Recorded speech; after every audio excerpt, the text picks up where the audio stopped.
Amigos de la Jornada Morelos, ahora estamos en el Senado, en las oficinas del doctor Miguel Ángel Mancera, coordinador del PRD en el Senado.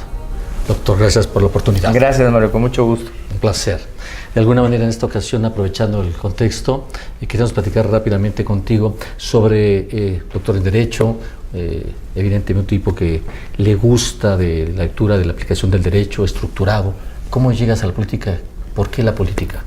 Pues mira, la verdad es que, como bien señalas, me gusta el estudio del derecho. Yo soy profesor por oposición de la Universidad Nacional Autónoma de México, del INACIPE, he estado en el ITAM, en la UP, prácticamente en todas las universidades en donde se necesitaba algo de participar en el derecho penal. Entonces, esa cobertura tanto nacional como internacional ha sido precisamente por esto, por el derecho y en especial por el derecho penal. Pero de ahí pues también tenemos la labor de abogado.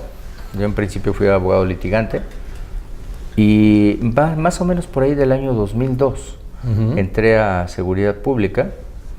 En Seguridad Pública estuve hasta 2005 más o menos. Después estuve en Desarrollo Social, la Secretaría de Desarrollo Social. De la Secretaría de Desarrollo Social pasé a la Procuraduría, subprocurador de procesos, subprocurador de centrales y después procurador de justicia de la Ciudad de México. De la Procuración de Justicia pasé a la Jefatura de Gobierno, aunque en un inter también estuve en el Consejo de la Judicatura, es decir, me ha tocado estar tanto en la parte del Poder Judicial como en la parte del Ejecutivo. Lo que nunca había participado era en el Legislativo, más que como asesor algún tiempo en la Asamblea Legislativa. Y ahora, bueno, pues esta participación en lo que viene de la tarea legislativa federal en el Senado de la República. ¿Por qué llegamos a la política? Pues eso fue un poco circunstancial. Te diría de coyuntura, en el mismo impulso pues de organizaciones, de grupos que alentaron la participación en una contienda electoral, y de ahí pasamos a la contienda hacia la jefatura de gobierno. Una alianza que en ese momento era una alianza muy importante del PT, del PRD, Movimiento Ciudadano, y lo que hoy se conforma con Morena, porque estaba en ese momento el movimiento, no como partido, pero sí como un movimiento político, apoyando estas candidaturas. A mí me toca competir por la jefatura de gobierno al mismo tiempo que al actual presidente de la República por la misma presidencia. Sí. Y ese es un poco la llegada a la política. Estos son los pasos y los caminos que nos llevaron para allá. Entiendo. Tu experiencia en la Ciudad de México te dejó el ánimo de continuar ahora sí como senador, pero vamos, te deja el ánimo de continuar en esa trayectoria, en ese rumbo. Sí, la Ciudad de México, la verdad es que fue una prueba muy fuerte, muy difícil, porque además nos tocaron coyunturas bien complejas, que actualmente yo creo que ni en un bajo porcentaje se asemejan, porque la problemática que se vivió con los maestros en la Ciudad de México fue una cosa muy fuerte. Me parece que ha sido uno de los conflictos más largos y más desgastantes para una entidad. Nosotros tuvimos 8 meses a miles de maestros aquí de manera permanente en la Ciudad de México, y no tuvimos una sola persona herida, mucho menos una persona que hubiera perdido la vida. Es decir, no hubo nada que poder señalar como un hecho de sangre. No obstante, la efervescencia y el grado de confrontación que se vivía todos los días. Todos los días había diferentes horarios de asambleas y se cambiaban las decisiones y se cambiaba la operatividad de miles de ellos, y maestros y maestras. Entonces, la Ciudad de México es un espacio de política muy poderoso, porque aquí está una lupa nacional. Y cualquier cosa que pase aquí, por pequeña que sea, se magnifica y de inmediato se conoce en todos los lugares. Así que hubo que hacer trabajos complejos, tomar decisiones también muy complicadas, de las cuales hoy estoy convencido que se requería hacerlo y que era por el bien de la ciudad. Así que Esto es un poco lo que ha sido la conducción también en ese paso por la jefatura de gobierno. Y la jefatura de gobierno, por supuesto, que te invita pues a seguir construyendo algo. En el Senado, digamos que la satisfacción que ya tenemos en este momento es participar en el cambio constitucional del país para bien. Tenemos reformas que se han estado instrumentando que desde mi punto de vista, varias de ellas le van a hacer mucho bien al país. Leyes, al fin, importante, claro, respetarlas también. Que el problema es el contenido de las leyes mismas o la falta de aplicación. En muchos de los casos la falta de aplicación. Se establece, digamos que en la teoría, que cuando construyes una ley, pues debe ser socialmente aceptada, debe ser administrativa y políticamente viable, pero también debe tener otra viabilidad, que es la viabilidad financiera. Y hay muchas de estas normas que se hacen sin viabilidad financiera. Me refiero, por ejemplo, cuando en la pluma, en lo escrito, conformas un instituto o una comisión o una dependencia sin contar con el presupuesto, pues obviamente se vuelve un elefante blanco. Por más que esté cargado de una buena intención, el cuerpo legislativo pues se va a quedar ahí simplemente para la memoria, porque no tienes el dinero para hacerlo. Lo que yo siempre le decía a los integrantes de la Asamblea Legislativa es: las normas que se vayan a construir, lo que nosotros pedimos es simple y sencillamente que sean económicamente viables. Económicamente viables. Concepto interesante y qué bueno que lo mencionas, porque evidentemente uno presume que la ley en sí misma, por el contenido, por la coyuntura, por su naturaleza es suficiente. Evidentemente entonces hacer un cambio en la Constitución, implementar una ley, sí requiere entonces de una serie de elementos que tal vez desconocemos. Lo que es más grave, a lo mejor quienes las están obviamente promoviendo lo desconocen.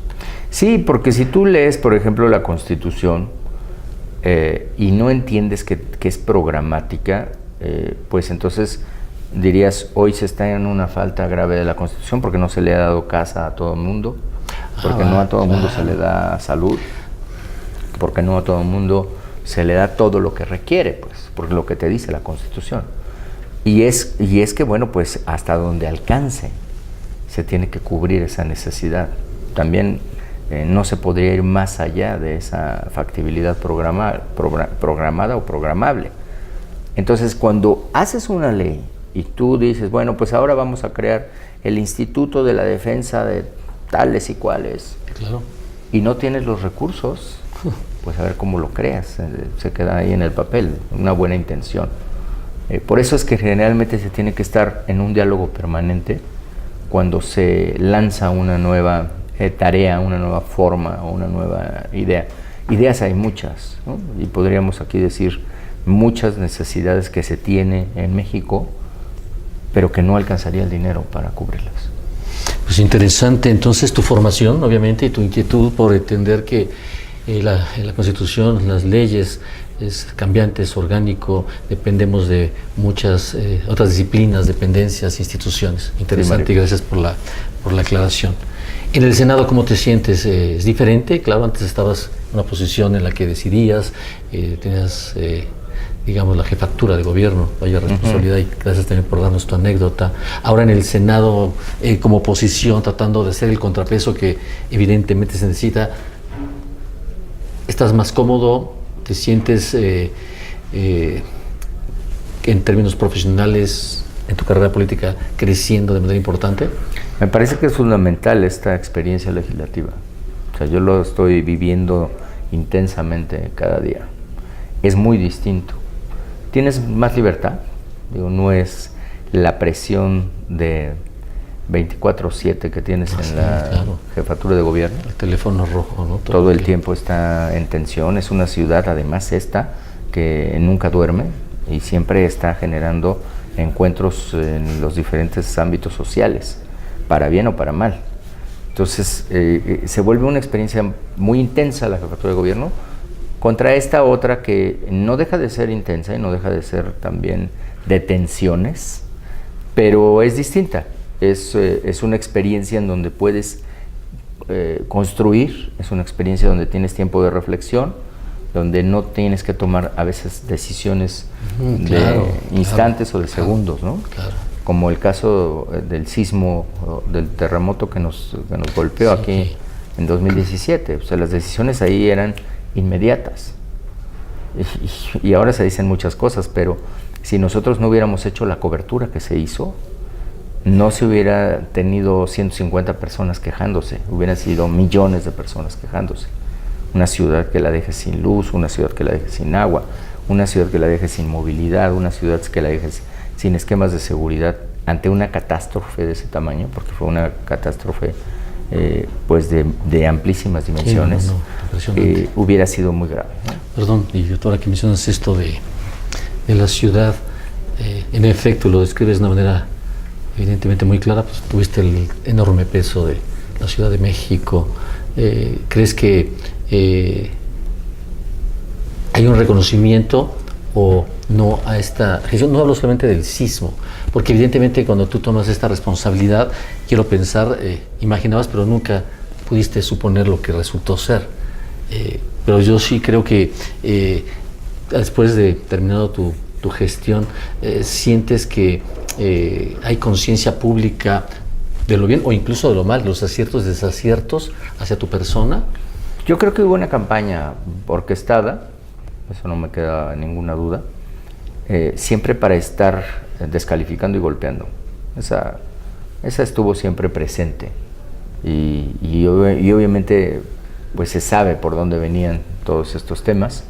Oposiciones a obras públicas de manera permanente, claro, que después se demostraron que son indispensables, innecesarias, e incluso hoy que puedes ver de manera orgullosa como es la línea 7 de Metrobús, ¿no? Todos los compañeros senadores que vienen del interior de la República dicen, pero ¿cómo lograron hacer esto? Y las tarifas que tiene además Metrobús.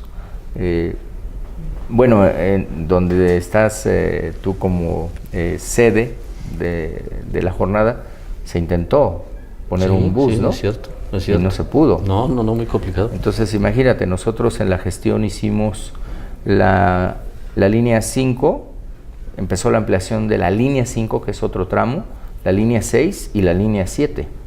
En cada tiro de estos te estoy hablando entre 15 o 20 kilómetros de cobertura. Inversiones de poco más o menos 2.500 millones de pesos en cada oportunidad, más la línea del metro. Entonces, estoy convencido que hicimos cosas importantes, pero estoy convencido que también hubo una campaña permanente contra la que se luchó y salimos librados, porque pudo ser todavía peor. Porque la gente quería que quitáramos a los maestros, pero no podíamos quitar a los maestros. O sea, no podíamos entrar a un enfrentamiento. Entonces, cuando tú medías, la mitad de la ciudad te decía quítalos y la otra mitad te decía no te enfrentes, ¿no?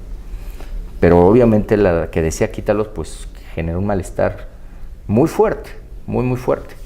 Después la contingencia ambiental. Ahora vienen los compañeros de Nuevo León y nos dicen, oiga, ¿qué hicieron? Porque nosotros estamos teniendo días arriba de 200 puntos de contaminación. Bueno, la Ciudad de México tiene una medición ahora que nos exige no pasar de 150. O sea, estamos muy lejos de lo que están viviendo unas ciudades que no hicieron nada. Claro. Pero a mí me tocó tomar la decisión de que no circularan los vehículos. Y es una decisión política muy costosa. Ahora por aquellos lugares las van a tener que tomar y estoy seguro que no van a ser populares porque a la gente no le gusta eso. Entonces la ciudad te exige esas tomas de decisiones, poderla mantener en su crecimiento económico. Nosotros fuimos primer lugar de competitividad durante el ejercicio de gobierno.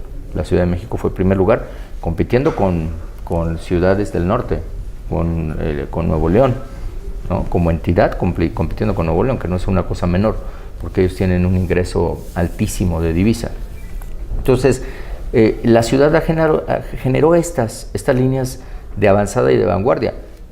Aquí tenemos bonos verdes, ahora se empieza a hablar de los bonos verdes. Apenas recién toma más auge. Nosotros dejamos 3 bonos verdes operando en la ciudad. Bonos que tienen un financiamiento exclusivamente para tareas de lucha contra el cambio climático. Entonces, yo creo que el posicionamiento internacional, la difusión que se dio con Fórmula 1 en el ámbito turístico, el nivel de ingreso de la Ciudad de México, desde su punto de vista de economía, coadyuvó a que la economía nacional también se mantuviera. no te lo digo por presunción, pero de los 31 millones de viajeros que se reportan, la Ciudad de México tenía 15. Sí, ¿no? la mitad. El otro tramo, los otros 13 los tiene Cancún. Sí, claro, compitiendo con otros. Y ya lo demás pues están en las demás entidades, pero así es de importante la ciudad. Con esto que me platicas, y tratando de desviarme con respecto a los temas actuales, pero la pregunta me parece inminente. ¿Fue un acierto la alianza con el PAN para la presidencia? ¿No tienes el capital político suficiente como para haber ido por el PRD? Mira, nosotros queríamos ir solos en un principio y haber ido con el PRD y se llegó a plantear así. Pero yo entiendo que los dirigentes nacionales, quienes toman las decisiones de los partidos, que en este caso yo no estoy afiliado al PRD, pues decidieron que era mejor ir con el PAN. ¿Por qué lo decidieron? Porque ellos tenían más gobernadores, porque ellos tenían más fuerza representando en las diferentes cámaras y en ese peso específico pues les correspondía llevar la presidencia. Yo siempre quise que tuviéramos una contienda interna, que nos hubiéramos medido internamente para poder tener la candidatura. Incluso era de la misma opinión Rafael Moreno Valle en su momento, que en paz descanse, y otros compañeros, pero no se pudo. Entonces, así se dio. Y después vino algo muy desafortunado, que fue el ataque que hizo el gobierno federal al que finalmente se decidió que fuera el candidato, que era Ricardo Anaya. Eso lo desgastó muchísimo. La misma estrategia que emplearon aquí en la Ciudad de México, el PRI, claro, para golpear a Alejandra, la misma, y pues ya tienen el resultado de su estrategia, ¿no? Nosotros siempre les dijimos cómo estaban en los números, no lo creían, pero pues yo creo que ahora ya lo tienen muy claro. Totalmente. La Guardia Nacional, vaya tema, un logro importante del Senado. Pareciera que se complican las cosas. Las leyes secundarias, ¿qué impresión te causan? Mira, hay dos en las que yo creo que no vamos a tener mayor problema, ese es mi punto de vista, que es la de uso de la fuerza, la del Registro Nacional de Detenciones, porque en esas el espíritu es muy claro. El primero, regular perfectamente el uso de la fuerza de esta policía armada, de esta policía federal, porque eso es la Guardia Nacional, una policía federal.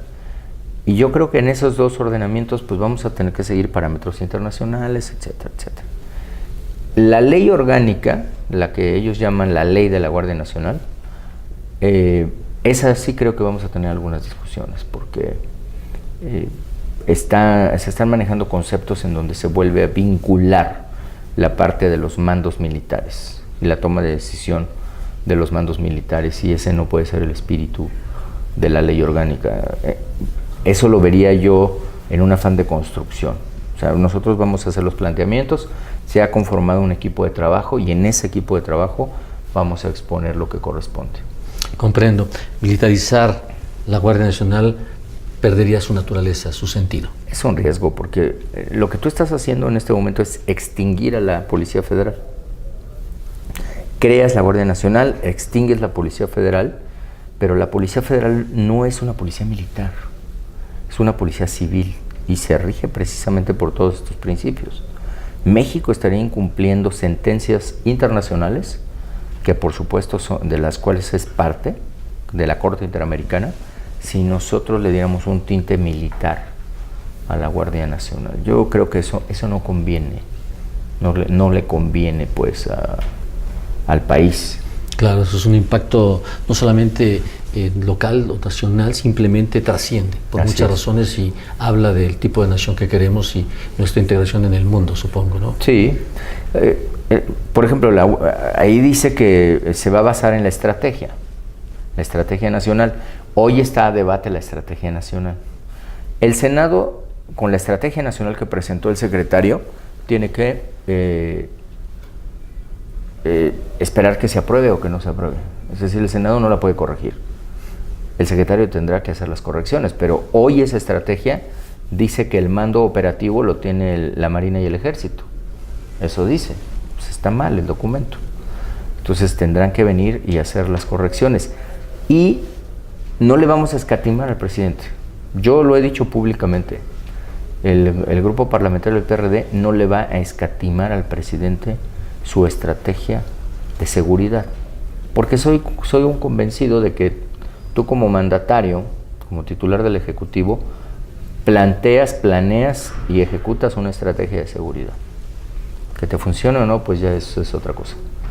Pero si te ponen obstáculos, pues entonces se vuelve muy complicado. Entonces nosotros lo que queremos es que fluya, simplemente en los acuerdos que ya tenemos, eso sí. Que se respete. Y que la Constitución dice que el mando debe ser civil. Sí, totalmente de acuerdo, claro. Sí, eso creo que todos estamos de acuerdo. Así es. Y bien. El PRD, su futuro, nuevas decisiones, ¿hay perspectivas? Vienen momentos importantes para el PRD, viene un aniversario para el 5 de mayo, vienen tomas de decisiones para los siguientes meses respecto de su dirección. Yo creo que el PRD sigue siendo una franquicia de partido muy importante, es decir, una marca de partido. Sí, claro. Esa marca no se puede tirar por la borda, porque le costó mucho trabajo a mucha gente, que después, que si se dice que si el rumbo no era el correcto, que ya los que no se sintieron cómodos sí se retiraron, está bien, pero creo que el partido puede evolucionar y puede hacer un llamado para que se sumen otras voces y se integren otros actores. Un poco más plural. Es correcto. Romper ciertas prácticas. Para concluir, en Morelos, obviamente el PRD, partido con trayectoria, con bases, pareciera quedó en manos, o se apropió de el anterior gobernador del estado. La perspectiva de Morelos, con una circunstancia diferente, con un partido disminuido, tal vez desprestigiado lamentablemente por lo que sucedió, ¿qué opinión te merece? Pues mira, yo esperaría que así como en otras partes de la República Mexicana, en Morelos se pudiera reorganizar y se le abra la participación a gente de la ciudadanía muy valiosa que está esperando un espacio de participación. Ahora mismo hay muchas organizaciones, asociaciones políticas, agrupaciones políticas que quieren convertirse en partido. Es cierto. Y no lo van a lograr. Sí, no es muy complejo, ¿verdad? Son muchísimas. Pero muchas de ellas, ojalá que encuentren un referente en el PRD para sumar su fuerza política y su capital político y encontrar una representación después en los espacios que así corresponden. Lo importante, quiero suponer, es que el PRD mantenga su línea, su filosofía, su naturaleza de izquierda. Sí. Eso es fundamental, me parece. Es fundamental en el entendido de una izquierda moderna. O sea, no puede ser tampoco la parte radical. Yo creo que el PRD tiene que abrir, y si viene al PRD una persona que no es 100% de izquierda, que tiene ideas también de centro, pues no se le debe de negar la participación, porque lo que se busca es construir para un concepto que sí, por el cual creo yo que debemos de trabajar todos, que es el bienestar social. Ese bienestar social a costa de sacrificios o de lo que se tenga que hacer, pero encontrando un bienestar común, bienestar social, bienestar común. Si una persona quiere trabajar en esa línea, tampoco le puede decir, oye, eres 100% de izquierda, o crees en el manifiesto que se hizo hace tantos años, o no, bueno, hay ideas modernas. Claro. Hay ideas modernas, ¿no? Todavía el otro día estaban diciendo que sí íbamos a hacer un sorteo. Tú le dices eso hoy a los jóvenes, pues ya ellos entienden de mediciones, estrategias, riesgos, de lo que hoy se está viviendo. Claro. No vamos a echarnos un volado, ¿no? Sí, te entiendo, son tiempos distintos. Pues en fin, me parece que la entrevista ha sido muy ilustrativa, sabemos más de ti, o sea que apreciamos mucho tu tiempo, tu disposición. Nos gustaría regresar con la oportunidad de que los acontecimientos nos den la oportunidad de saber más todavía. Sí, claro. Pero por lo pronto, amigos de la Jornada Morelos, muchas gracias por la oportunidad y gracias, doctor. Muchas gracias a ti, Mario, muchas gracias a Morelos, a toda la gente de allá que siempre nos recibe con mucho afecto, con mucho cariño, les agradecemos muchísimo y además un gran saludo a la jornada, todo nuestro cariño a la jornada. Muchas gracias. Gracias, Mario.